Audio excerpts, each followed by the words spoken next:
This is Fresh Air. I'm Tonya Mosley. Jada Pinkett Smith's new memoir begins at the top of a mountain, suicidal and in search of healing. Yes, as a successful film and television star, Jada Pinkett Smith had experienced success beyond her wildest dreams. But what it took to get there, growing up fast and reckless in Baltimore, Maryland, suppressing past traumas, she never really saw herself living past 40.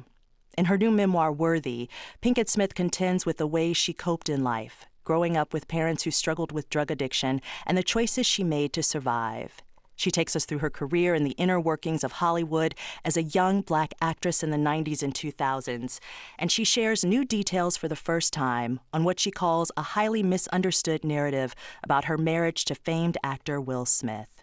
Jada Pinkett Smith is an actor, singer-songwriter, talk show host, and producer. She has appeared in more than 20 movies throughout her career, including Menace to Society, Collateral, The Matrix Reloaded, Revolutions, and Resurrections. Jada Pinkett Smith, welcome to Fresh Air. Thank you. Your book begins in 2012, shortly after your 40th birthday. You're alone and afraid and fragile. And this is new information for those who know your persona because you come across as so strong, so sure in yourself. You had done so well with this keeping it moving kind of attitude. What was it about 40 that was the turning point for you? I just hit a wall, and I think not seeing anything in front of me, no future, nothing. It's like I'd never seen my life past 40, but up until that point, I'd been really in a deep struggle with depression, and I really felt a lot of shame around that too, because I felt like how everybody else felt around me, like you have everything. What is wrong with you? And when you say you didn't see a future past 40, was it because you didn't even see the life that you had created thus far and as something that was attainable? You had no... Yeah, it was almost as if like I'd living fast in Baltimore, right? And just having that kind of youthful idea, like you live fast and burn out fast, right? It's so many people that I came up with that hadn't made it. I always thought I would never make it to 40, right? I never thought, that I just never imagined that. And I didn't even recognize that until I had reached 40, that I had in my mind that, oh, you won't be living long anyway, for so many different reasons. Right? You mentioned in the book how really in your early 20s, you had a breakdown. You got on Prozac for a moment, but you still kind of had this keep it moving attitude, kind of like, okay, I feel better. I'm going to move on from this. You stopped taking Prozac. Yeah. That's kind of part of it. You knew you suffered from depression, but you really didn't understand what that meant. You know, we didn't have, at that particular point in time, we really didn't have a lot of information around mental health. So if somebody's telling me I'm depressed, I'm like, okay, right. You know, like, okay, I get that. So that means that I'm going to be depressed for a little while and then I'm going to be okay. Like it's a temporary state. Right, it's a temporary state, right? I didn't have real understanding on what that meant. So once I got on Prozac, I was feeling better, and then I met Will. And then Will became my new Prozac. Will became your new Prozac. Absolutely. Right. You know, he, you know, the relationship in the, you know, it was the whirlwind, like just this romantic whirlwind of a storybook relationship. And it made me believe that I was okay. I found the thing. Yeah. You were also so young. Yeah. I guess I didn't realize that until I read it in the book. You were like 23. I was Willow's age. Your daughter Willow. Yes. The age that she is now. The age that she is now is when I started my relationship with Will. And it makes me laugh because I look at Willow, and of course she's so mature in so many ways, but she's so young. Yeah, yeah. She's a baby. Yeah. You know, the thing about you and Will's relationship is you lived it so publicly. Yeah. And it seemed like we knew the entire story just by the way you all showcased it on television shows and interviews. So it really has come as a surprise in the book when you make the revelation that you all haven't been together for 7 years. You've been separated for 7 years. Yeah. Why did you wait till now to tell us that? Oh, I really needed to work through a lot of anger and resentment. You know, towards him, towards me feeling like I never got the relationship I wanted. You know, like I helped you do everything you wanted to do, but I couldn't get the relationship. I couldn't make this masterpiece of connection between us, right? And I did not, because it's funny about Will and I, even if the marriage wasn't working, there was still this level of friendship and deep connection between us, right? And so you have these two things going on at once. It's like, okay, trying to have you as my husband is freaking impossible. And then at the same time, there's this thing that we have that we can just, it's almost like we are made to deal with each other's You know what I mean? It's like we're kind of assigned to each other, if that makes any sense, in regards to working through our traumas. It's like we really know how to hold space for that. And so when we decided to go our separate ways, I realized I really needed some time to figure me out. And I didn't want to make a bloodbath of our separation. The thing about it, though, is that there were little hints, little inklings over the last few years on your show, Red Table Talks. Yeah. You guys sat down with each other to talk about an entanglement, right. a relationship that you had had with another person during a separation. But yeah. you stopped short of saying, but we're still separated. I just want to go back, though, to what you were saying about you couldn't have the marriage that you wanted. Mm-hmm. Had it always been that way, or was there a moment in time when it became clear that you two both wanted different things? I think that, yes, we both wanted different things, but the things that we wanted weren't reasonable. We both came in to our relationship with really romanticized, idealized concepts, right? Going in different directions. Oh, give me an example of what you mean by that. So Will really believed that, okay, if I make it big in this world, I can provide everything for you and the family. And for him, that is the biggest love language. Right, protect and provide. Right, protect and provide. Yeah. Right, that was his biggest love language, and my whole thing was like, but no. We need you and I. We gotta have this. We gotta have this connection. Like all of that is taking you away from this masterpiece of connection I'm trying to create. Mm-hmm. Right. So we both had really false ideas, and this is a really universal problem, right? It's not unique, yeah. Right? And so, we both had these like really false ideas that we're both very strong-willed. And so really trying to pull at each other constantly. That's where that power struggle comes in. No, my way is the right way. No, my way is the right way. If you don't have this roof over your head, there's no place to love, mm-hmm. All of that, right? And we just refused to really look at ourselves. Because at the end of the day, what I had come to realize in this time of separation is that there was no masterpiece of connection to make without me having a relationship with myself. I couldn't look to Will to be the substitute for my relationship to myself, an intimate relationship with myself. Yeah. Let's take a short break. If you're just joining us, my guest is Jada Pinkett Smith. She's written a new memoir called Worthy, which chronicles her life growing up in Baltimore, her career in Hollywood, raising children, and her marriage to famed actor Will Smith. We'll continue our conversation after a short break. This is Fresh Air. This is Fresh Air, and today we're talking to actor, producer, musician, talk show host, and author Jada Pinkett Smith. She's written a new memoir titled Worthy. Pinkett Smith has appeared on television and more than 20 movies throughout her career, including Menace to Society, Low Down Dirty Shame, Collateral, and the remake of The Nutty Professor. She also hosted for 5 years the daytime Emmy Award-winning show on Facebook, Red Table Talk.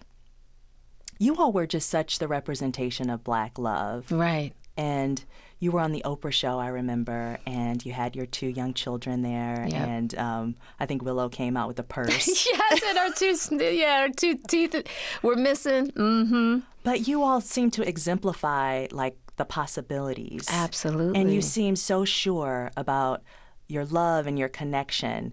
Do you, in hindsight, regret those times? Absolutely not. Yeah. No. Because it was true at the time? It's true still today. It was true at the time, and it is today, right?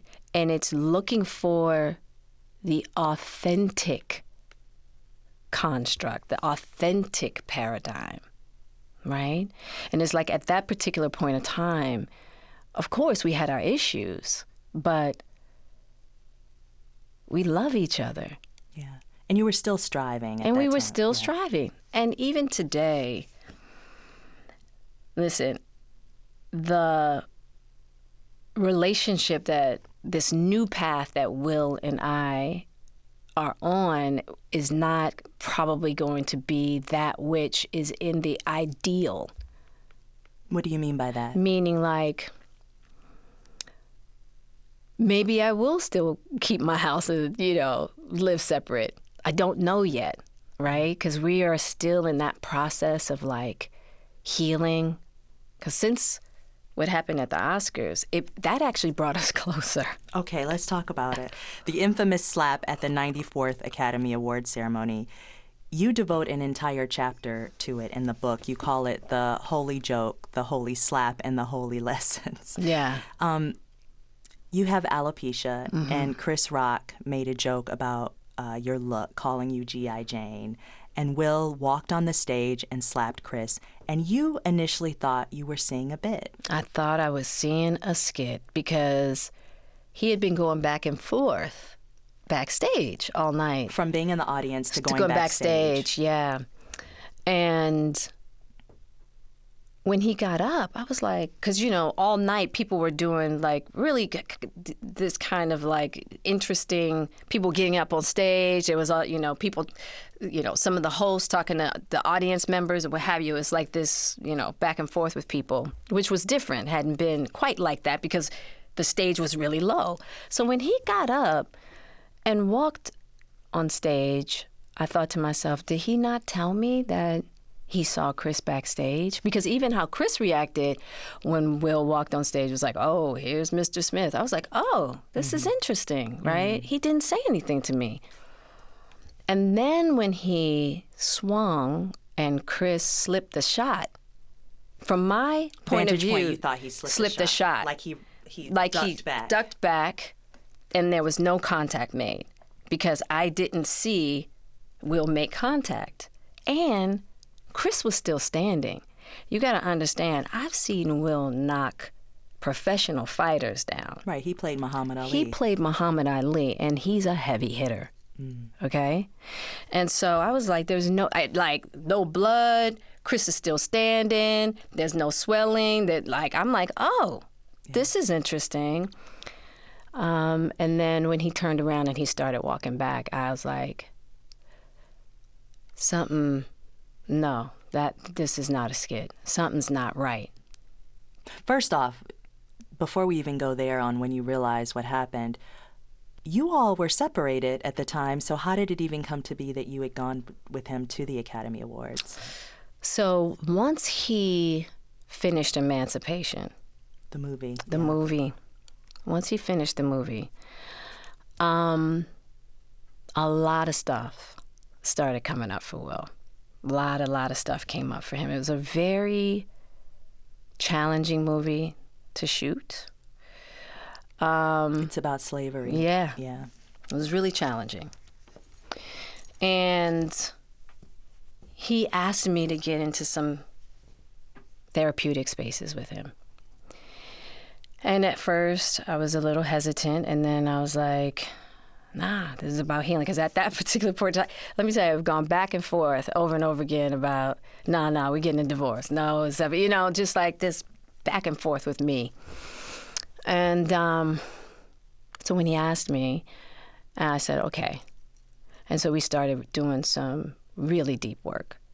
Deep therapy. Really deep stuff, like in ways that we had never. Like what? Like talk therapy or? It was talk therapy. We did some plant medicine together. We did a whole lot of different modalities of therapy. And it was deep, right? And we were really like making some really deep headway. And so when he got nominated, he was like, there's nobody else I want to experience this moment with. Mm. Would you be willing to be by my side during this time? And I was like, absolutely. Mm. Because no matter what, Will and I are always family. That's not going to change, ever. Right? And so, I said, yes, I will stand next to you. I will be there with you because, of course, I want to experience this with you too, But I was very aware of what he was dealing with behind the scenes, which nobody else, was really privy to. A lot of what he was dealing with within therapy with you, you had learned and you knew what he was dealing with. Why do you think he did that? Why did he hit Chris Rock? I got to leave that for Will. That's his story to tell. It's his journey. And I think that he will, but that's his story. What have you come to about it? Well, it was really interesting. It was quite a social study for me in regards to all the assumptions that were made. And because somehow you were vilified in all of this. Yeah. Well, it's very interesting, how a woman who is seemingly so irrelevant can be so culpable at the same time. It's like... What do you mean by irrelevant? So that's one of the lines that I have in the book. It's like, people love to make Black women feel that they don't matter. You know what I'm saying? And just kind of that social attitude that, Black women are the least protected and seemingly the least relevant. And of course, we're proving that to be completely wrong these days of what's happening, But that I could somehow, by the movement of my eyes, make Will do something against his will or make him do something at all. Because that had been a narrative out there that somehow you gave Will a look and then he went up on stage. And did what he did. And I was like, okay. It's like, listen, just like I said in the book, if I could have made Will do anything, these last 3 decades, okay, would have looked very different, okay? So, but I also... that was part of my curriculum of really seeing and really learning how to have compassion for all of it and embrace it all and accept it all and know who I am and not allow other people's opinions and other people's judgment infringe upon my self-worth. Yeah. Has it been reconciled? I mean, I know you can't speak on behalf of Will, but he's given statements since then and he's back out. He was promoting emancipation after that. But do you feel like, I don't know the right question for it, but do you feel like he's in a good place now? I do, and I feel like he's going to have a lot to offer and a lot to share. Yeah, I really do. And I think in a helpful way, right? He's had a lot of self-discovery. Have you decided if you all will divorce? Oh, no, we're not divorcing. How come? I love him.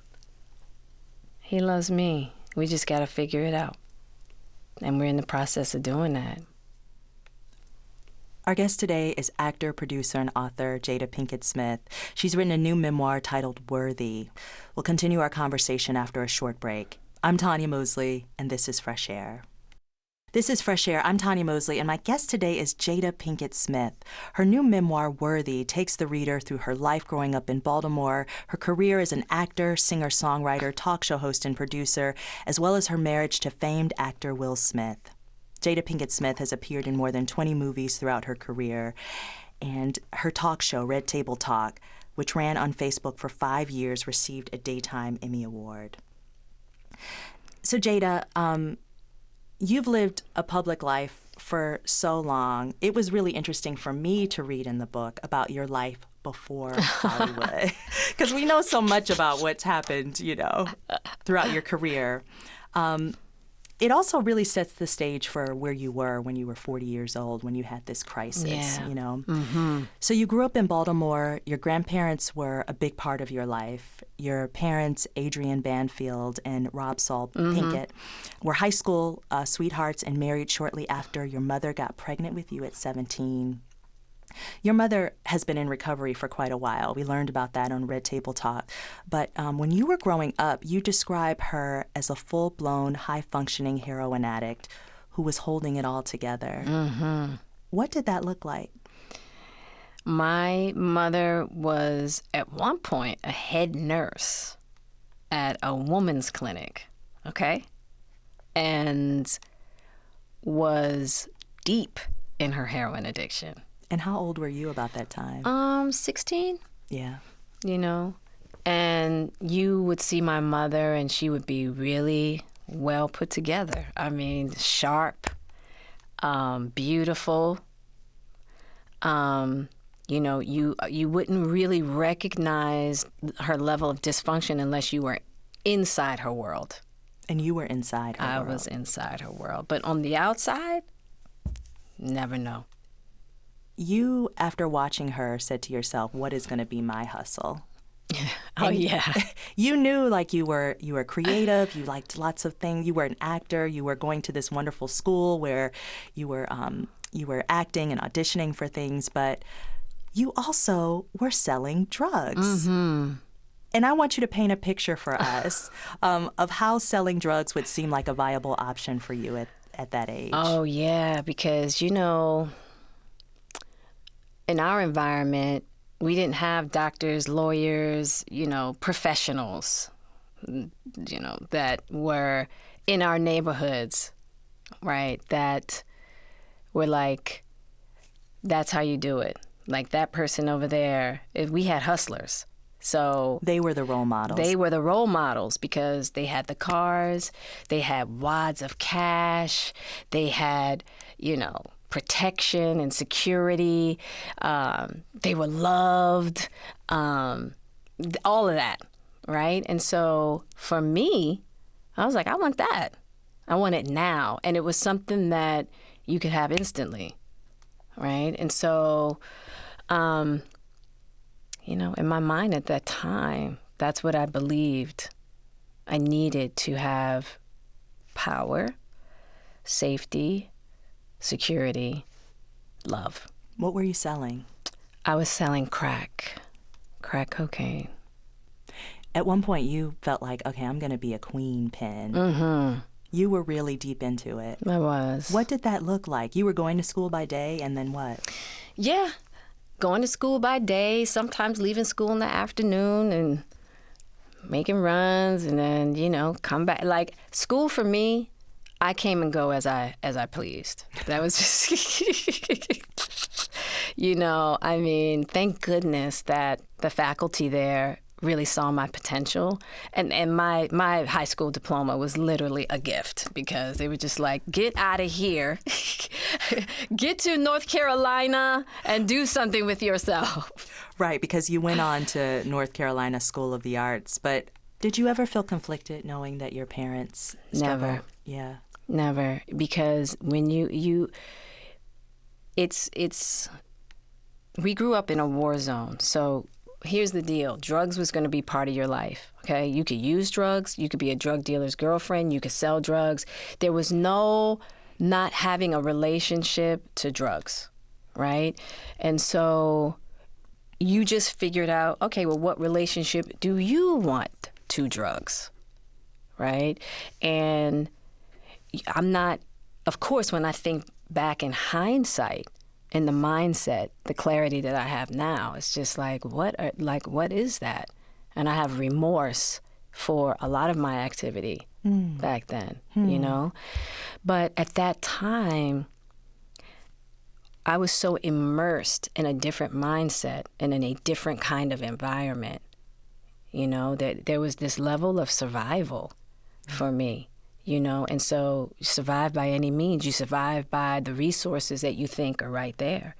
I mean, it was such a pivotal time period for you, graduating high school, this moment before you went to college, because you were making this choice for yourself. Like, am I going to be a queen pin? Am I going to sell drugs to continue to make money? Because you were making some good money. You're able to have your own car, do the kind of things you wanted to do. But you had 2 near-death experiences that kind of got you out of that mindset. Well, they were definitely the ones I wrote about, yes. So. You had more that you didn't write about. Man, those, yeah. I mean, but it was an everyday thing. It was an everyday thing to almost look death in the eye. Absolutely. Yeah. And it's so hard for people to understand that that's not from that, A lot of people, when they read the book, and they go, how did you, weren't you afraid? And it's very hard to explain, I know that experience seems extreme when you read it, but in relationship to everything that was going on in that world, that's lightweight. It's not extreme. It's not unusual. It's not like, oh my God, I can't believe you had 2 9mm to your head. It's just kind of like, oh, I'm glad you made it out of that, shorty. I'm glad. In so many ways, I understand what you're saying. Yeah. But can you describe a little bit more when you say it was a war zone? I mean, going to clubs, you knew there was going to be a shootout, but we went anyway. Hands down, there was going to be a shootout. You're going to hit the floor. You're going to be running. Somebody is pulling out a gun, and you know that. That's entertainment. And you it's cool. You just ready because you're not going to miss the party. You're going. What do you think that is? That's you just develop a certain mindset that is programmed to accept what you have. And also that you just might die because you don't expect to live. You don't expect to live. So it's like you're going to sit in a house. It's like that's part of it. I have friends that were, listen, funerals, we were going to funerals like barbecues. We were going to funerals like barbecues. And I mean, young people my age, that's just what it was. I mean, I can't even tell you the amount of friends that I've lost. I've had so much loss in my life. Some losses were more extreme than others, but when you got that late night page, you already knew. If your phone was ringing late at night, you already knew. Somebody had died. Somebody, right? And so, that was just, and I wish that we talked more often about, and I think we are now, we pay a lot of attention to the violence that happens with men. But when I was coming up, so many women, that were found their demise at the hands of violence. That we don't, I still think we don't talk about it enough, It's part of why you hit a wall at 40. Yeah, and probably why I also had that breakdown at 2021, because I wasn't allowing myself to deal with any of it. I didn't allow myself to deal with the level of loss, trauma, all of it. Let's take a short break. If you're just joining us, my guest is Jada Pinkett Smith. She's written a new memoir called Worthy, which chronicles her life growing up in Baltimore, her career in Hollywood, raising children, and her marriage to famed actor Will Smith. We'll continue our conversation after a short break. This is Fresh Air. This is Fresh Air, and today we're talking to actor, producer, musician, talk show host, and author Jada Pinkett Smith. She's written a new memoir titled Worthy. Pinkett Smith has appeared on television and more than 20 movies throughout her career, including Menace to Society, Low Down Dirty Shame, Collateral, and the remake of The Nutty Professor. She also hosted for 5 years the daytime Emmy Award-winning show on Facebook, Red Table Talk.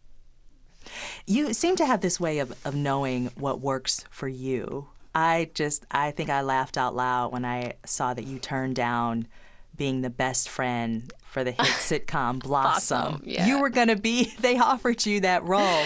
What made you know that something else was better for you? You turned it down, Instinct. Not having anything else. Instinct. That's part of where that street confidence, right? It was like your instinct. At that time, my instincts were so dialed in. Any environment I went into, the first thing I would do is dial in my instincts, right? And so I just knew. And I just knew, first and foremost, I was like, I can't play a 12-year-old. Because how old were you at the time? I was 19. They wanted you to play. And I was a wild 19, you know what I mean? And I was like, I can't play 12. And I remember my agent at the time, Nancy Rainford, she was like, oh, Jada, opportunities like this don't come by all the time, And I just knew, I was like, Nancy, ooh, just ride with me on this. And she did. She did. She trusted me. And then within 2 weeks, different world. A Different World. Yeah. Which was a spinoff from The Cosby Show. You went to audition for a role that was a temporary role on the show. It was just kind of a role that was a walk-on the show. But you met Debbie Allen. Yeah. She wrote a character based on your life. She did, Lena James. And she was like, I went and auditioned for a college student that had contracted HIV, and it was a starring role for one episode. And she, after I did my audition, she said, tell me about you. Where are you from? Tell me about your life. So, we got into this conversation. She was asking me questions, and, and I was like, and I'm going to be the next Debbie Allen. Like, I went to Baltimore School. You're in front of Debbie Allen saying, I'm going to be the next you. Yes. Yeah. And she cracked up. And so, when it was all said and done, she said, I'm not going to give you this role. She said, but I'm going to bring you on this show as a series regular. That was your big break. That was my big break. Yep. You also write, though, and you touched on this, but the way that you were treated in Hollywood during those early days, you describe it as being kissed on one cheek and then backhanded on the other. Mm-hmm. What did that look like? It was, Blackness was celebrated on screen, but Blackness was not celebrated off screen, right? And so that was one part. And then the other was, I was really rough around the edges, And so there was always something wrong with Jada. Like what? Like you needed she's to too speak? hairy. She's too. I would always have to audition. You're too hairy. I was too hairy. Yeah, I was too hairy. Because no, we have to talk about this on NPR. I just have to, because being hairy in the Black community, That's sexy. right? Yeah. So you came from Baltimore thinking like I have hair. I'm hairy. I had a little hair on top of my lip. My legs are hairy. My arms are hairy. I'm having some Black actors are like, never shave your legs. Make sure you never shave your legs. You know what I'm saying? And then you have the Hollywood community that's like, oh, she's so hairy. Wax her immediately. Like so. So I was like, oh, okay, and then it was my hair, it was my attitude, it was the way I talked. It's just one thing after another, right? And so I just had to figure out how to play the game in a way that wasn't going to steal who I wanted to be. Let's take a short break. If you're just joining us, my guest is Jada Pinkett Smith.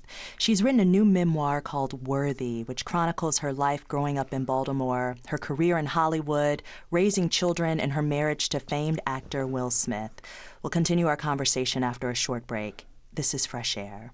This is Fresh Air, and today we're talking to actor, producer, musician, talk show host, and author Jada Pinkett Smith. She's written a new memoir titled Worthy. Pinkett Smith has appeared on television and more than 20 movies throughout her career, including Menace to Society, Low Down Dirty Shame, Collateral, and the remake of The Nutty Professor. She also hosted for 5 years the daytime Emmy Award-winning show on Facebook, Red Table Talk. Jada, one of the most enduring stories about you is that you and the late rapper Tupac Shakur were not just childhood friends, you were thick as thieves. Yeah, we were. I don't think I really even understood the depth of your friendship until reading this book. He was one of your best friends, and the two of you met during orientation sophomore year at the Baltimore School for the Arts. Yeah. Can you describe that first meeting? He was holding court, in the upper left side of the theater that we all assembled in. And I remember coming in, I'm coming in fashionably late. Jada's fly. She got, I'm here. Jada's here. And he's holding court, and he looks over, and I look to him, and I'm like, oh, who's that peanut head dude over there? And we catch eyes, and I'm like, okay. And then, I'm Miss Social Butterfly, so I'm going to talk to my people, and then he comes over, and he goes, hi, I'm Tupac, and holds out his hand. And I shake his hand, and that was the first time I was like, oh man, his hands are so clammy. And because I would tease him about those hands of his, right? And we were inseparable from there. It was as if we had known each other, as if we knew each other. It was crazy. It was just like Instant. It was instant. Little known fact, he wanted to make a female rap group and have you in it. Yes.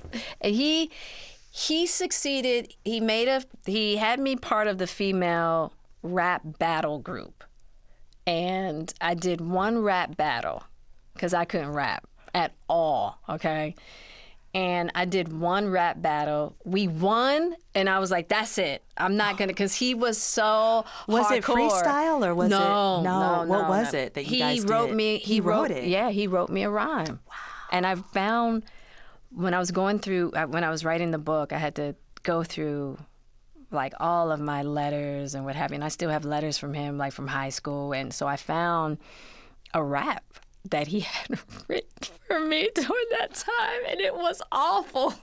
It was an awful rap. It was terrible. I was like, what?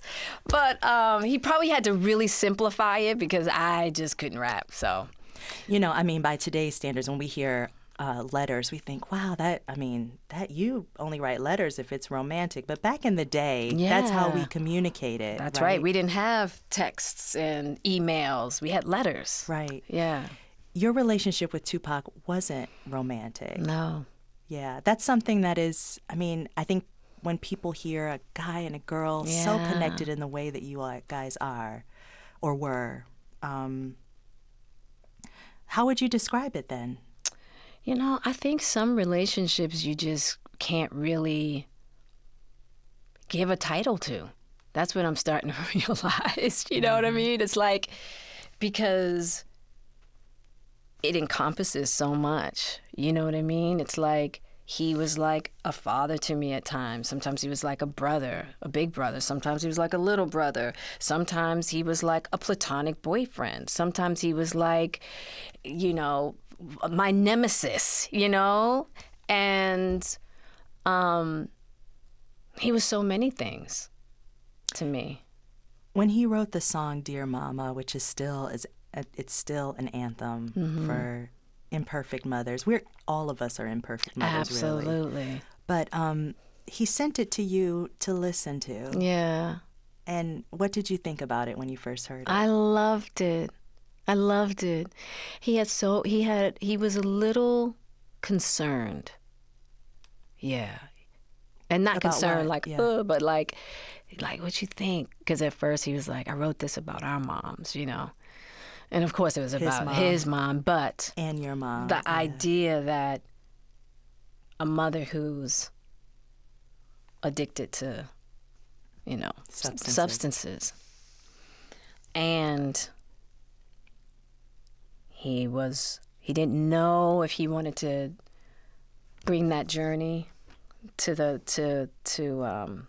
his music. And I just thought it was so beautiful. It was so honest, but yet it was like this beautiful acceptance, of it. Of imperfection and love, a mother's love. Yes. And I was just like, wow. I was like, Pac. I said, I think your mom is going to love this, and I think this is the best song you've written so far. It's just like, I just fell in love with it. Do you still feel that when you hear it today? I do. Every time I hear Dear Mama, I remember him calling me. And I visualize the cassette tape. Because he was on tape. Yeah, it was on tape. I visualized the cassette tape. The last time you all saw each other, you had a fight. It was an argument. Mm-hmm. You all never spoke again because a year later he was murdered. Mm-hmm. It's one of your biggest regrets. I don't know if I would call it a regret. It's definitely a big lesson. Right? Because everything, I don't really have regrets. I can have remorse. Situations can give me big lessons. That was a big one, What was the lesson? Just a lesson around pride. And taking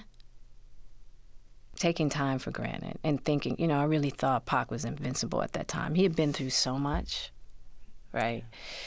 And he had survived so much already. Things that people know, things that people don't know, but he had survived so much. And I never thought in a million years that we would have that argument and that he would be shot and actually die. So